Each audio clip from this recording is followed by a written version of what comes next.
નમસ્કાર, હું છું આશિષ દરજી. તમે જોઈ રહ્યા છો એસએમએ ન્યૂઝ. જોઈએ આજના સમાચાર.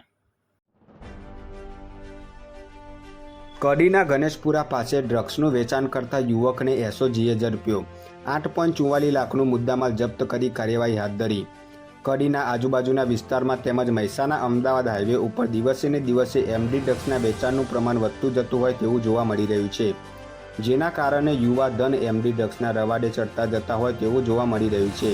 ત્યારે મહેસાણા એસઓજીએ નંદાસણ વિસ્તારમાંથી એમડીનું વેચાણ કરતા યુવકને ઝડપી પાડી જેલ હવાલે કર્યો હતો. ગાંધીનગરના શેરથા ટોલટેક્સ નજીક માતેલા સાંઢની માફક ટ્રકે ટ્રેક્ટરને ટક્કર મારતા બે મિત્રો પૈકી એકનું મોત નીપજ્યું. ગાંધીનગરના શેરથા ટોલટેક્સ નજીક માતેલા સાંઢની માફક પોતાની ટ્રક પૂરપાટ ઝડપે અને ગફલતભરી રીતે હંકારીને આગળ જતા ટ્રેક્ટરને ટક્કર મારી હતી. આ અકસ્માત સર્જાતા ટ્રેક્ટર સવાર બે મિત્રો પૈકી એકનું ગંભીર ઇજાઓ થવાથી મોત નીપજતા અડાલજ પોલીસે ગુનો નોંધી વધુ તપાસ હાથ ધરી છે. વિસનગરના સન ગેસ્ટ હાઉસમાં રજીસ્ટ્રેશન કર્યા વગર ગ્રાહકોને રૂમ આપતા મેનેજર વિરુદ્ધ ફરિયાદ નોંધાઈ. વિસનગરની પાલડી ચોકડી પર આવેલા સન ગેસ્ટ હાઉસમાં પોલીસ દ્વારા ચેકિંગ હાથ ધરવામાં આવ્યું હતું.